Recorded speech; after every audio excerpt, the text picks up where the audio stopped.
for you today is I've been doing a lot of thinking as of late, and it just seems that I've come to a pattern in my life where I just can never come up to any.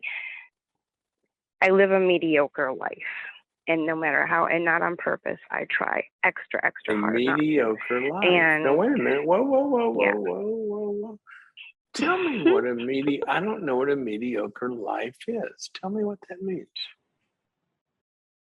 Okay, I don't live where I want to live. I live in an apartment that I don't like. I mean, I'm blessed to have a place to live, so don't get me wrong. But, it's not the best place to live. So I had a wonderful job. Had actually, I'm a single mother and, I put myself through school and got a wonderful job at a doctor's office working as a nurse, and then got into a And when car you say you're a accident. single mother, how many kids? One, yeah. One, and how old? He'll be 18 and 18. next June. And you raised him Yeah. as a single mother. Were you divorced or never married, or how did that No, his father died. work? Oh, I'm so sorry. When was that? After his first birthday. Oh my gosh. Yeah. So you have had a tough road to hoe, is it? It's hard. Oh, okay. Yeah. So then you became a nurse, It's and then like you even started with saying, that, okay, so yeah, and then and it was a great one, and then I get in a car accident, and it levels me out to the fact that I can't work. Tried to go back to work, couldn't do it, and so hmm, I was like, okay, here we go again. I tried to go back to school recently. I even I did great, what got a what kind of perfect straight A. disability? What kind of disability do you Well, I was hit by a car, and my um, left tib fib was shattered, my pelvis was shattered, and my hip was shattered. have? So I have lots of, and my back is all messed up, and so yeah, I've got lots of So issues. that I nursing am blessed makes to the walk though. mobility, but nursing would be Yeah, too much for the pain. Okay. And so you went yeah, back to I did go back school, to work, and and would it you want to didn't. study? Um, okay, so that was most recently. But okay, so after I got into the car accident and everything, and I recovered, and I was luckily able to walk again, even though my foot was completely severed off at the accident. But God, thank you, I was able to walk. My son was in the accident with me. He got an airbag to the face, and he was actually blind for a little while. And now he sees, and he's a beautiful young man. But it's just, and I'm not the type of person, I can't sit at home. I can't, just whatever. So I'm very creative. I've come up with all kinds of different ways to, and even with that, I've gotten up so far, doing, certain things. And it's like, oh, maybe I want to open my own business one day, or do this or that, and it's like, I'll have really good successes there. And then I'll have great failures. So tell me the question. What is the question? When do you give up? When do you just say enough is enough? When is the Enough of, I fight mean, just gotta give up stop? on what? Give up on what? Give up on fighting so hard. I fight so hard for my business. I have poor health. I have, trying to But raise my but son, trying to, tell me what that means.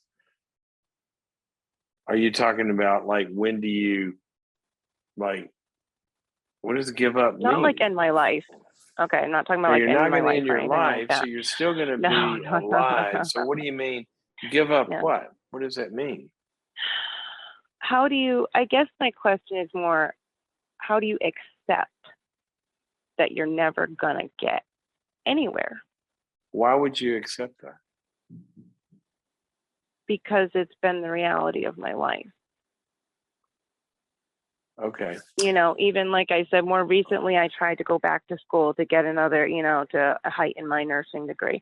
And I went through the whole first semester. Everything was great, got straight A's. I was kicking behind, I was And then I get a call and they tell me I can no longer go because there was a problem with my transcript from my original high school, and the licensing board won't accept it. And so it's like, no matter how much I try to improve my life or get further, I get pushed back down. Okay. And, Becky, and my it family sounds sees like it. it sounds like there's been so many disappointments that the disappointments, there's a verse in Proverbs, and it says hope deferred makes the heart sick, but a desire accomplished is sweet to the soul. But this hope deferred thing, and one of the things that I hear from you, and I would want you to go think about this. I want you to go sit down with somebody that you can process this with. But I think there's one huge thing going on here that is really, really, really real. And that is, you have had some huge losses, like big losses. When you lose a husband and a father of a 1-year-old, and then you have to do that all by yourself, that's not a small setback. That's awful. I mean, life that's dealt just the you. beginning, not to make that sound trivial, but I life dealt me a lot of not good stuff. I know. And listen, you still, and rightly so, I think that there is a grief cycle that's not done yet. I think that you've had a lot of losses and disappointments that I don't know if it's ever been really, all of that grief has been processed to where it's you can actually leave it behind yet. It doesn't sound like to me that the grief, and many griefs and many losses, and then when your body integrity gets shattered, that's that's another loss. Now, what happens when losses kind of don't get worked through? I wish we could talk about this for a long time. Unfortunately, we got to go to some other callers, but when losses don't get worked through, okay, then they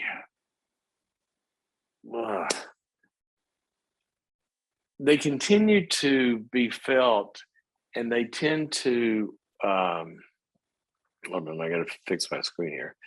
They continue to be felt, and they continue to color ongoing life when we're not resolved with some grief. And so what's going on here is that grief just has become the picture. Now, that is very, very real. All right. And that's why I want you to go process that. And I want you to find a place to do that. Now, the second thing is this. Here's the other thing I want you to work on. Sometimes when we've had a lot of things like that, that becomes our interpretive style. And you've said, I want you to go back and listen to it. You've said several things during this call that are an interpretive style, that when something happens, that gets interpreted as meaning I will never make it. Nothing will ever go right. I'll never win. I got to just learn to accept a mediocre life. And I think that there is an interpretive style that a really good therapist could help you with. I'm going to give you, I've got a 2-hour. I love that suggestion, but since COVID and in my neighborhood or my area, I'm literally on a 2-year waiting list for mental health care. So, okay, but then I would just letting you know. I understand, but I want you to listen to me here, because this may sound a little hard, okay? But there are many, many options for teletherapy right now. There are groups. You could go to like free groups, support groups. There is somewhere that you can go and process this. Okay. Okay. And I'm going to be pretty direct here. Don't let obstacles mean I don't have a chance, because that's going to try to get in your psyche. And if it does, then that's what stuckness is about. And what I started all this with was, crap, You've had horrible things happen to you. And those have to Mhm. be processed and healed. But I don't want that turning into the map of how the rest of your life has to go. And I think some of that Okay. is going to be processed. I've got a webinar on, I don't know the name of it, Albie, you could tell me, but it's it, it's about reaching goals. And there's a lot of stuff in there about how people that reach goals and people that don't, there is a different cognitive style in the way that we interpret events. And I'm going to give that to you. And I Mhm. want you to go look at your thinking, okay, and match it to the kinds I've said. I don't want you to give up. I don't want you to accept mediocrity. And here's the other thing. You know what I hear? Because you're talking about not What's reaching the that? bar and all this. I hear somebody that's Mhm. been extremely victorious in several dimensions. You have overcome Hmm.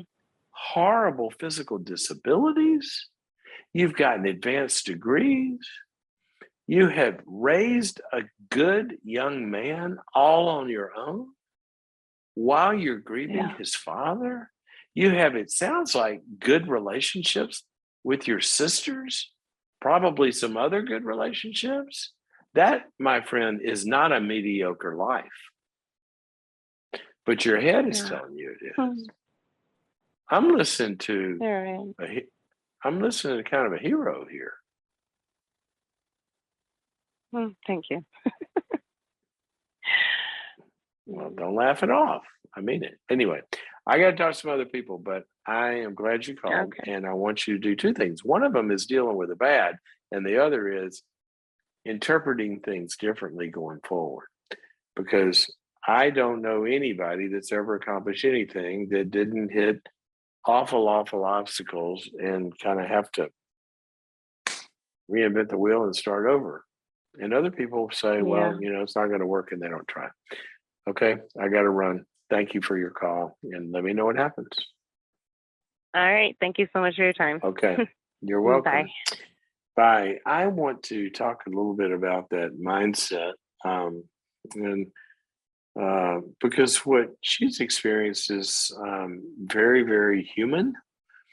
You might have heard me talk about this before. When things outside of our control happen to us that affect our well-being, then something shifts inside of a person. And this is very well documented. We know more about this almost in almost in any other construct in mental health. It's been researched so many times. Things happen outside of your control. A lot of times what happens is software shifts inside, and it goes into something called the 3 Ps, which are an interpretive style, is what the theoreticians call it, that your brain begins to have a style of interpreting events with the 3 Ps. Okay, what are they? Well, when something happens, it's interpreted personally. Excuse me, meaning that, you know, I didn't I didn't get this job, or they turned me down, or I didn't make the sale, or whatever it is. And that gets interpreted personally, like, well, I'm not good enough. I'll never make, I'm not able. I'm not a winner. I'm not smart enough. I'm not pretty enough, whatever. Second P, pervasive. It's not just that one thing, it's everything in my life. I mean, nothing's going on. My personal life, my professional life, everything, the economy's, and everything goes bad. It's not just this one event that my transcript got rejected, it's everything. And it all goes bad. And the third P is permanent. Well, it won't be any different. She said all three of those. See, she's not unique in this way, that every human has the propensity to be able to fall into that kind of thinking if enough crap happens to you. I mean, some people have gone through stuff that are outside of their control, that just how they even, continue to like get up in the morning is a miraculous, heroic victory.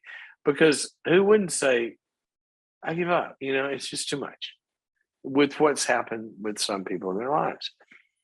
But here's what we know that can be changed because once people change that, then the transcript goes bad. They go, okay, well, what I'll do is I'll do this or that. Or I'm on a 2-year waiting list. Well, that's fine. You know, if I've got other options, I can go to a support group. I can go find a mentor. You know, there's 30 other things I can do. But see, when we interpret it, I'm not good enough, everything's bad, and it'll never change, then something else happens and we stop trying. So I don't want that to happen to Becky. Becky, if you're still listening, don't let that happen to you. Listen to that stuff on that webinar. And come on, you are a victorious person. You changed some of this thinking and process of grief. I think some really good things can happen. Really, really, really good things can happen.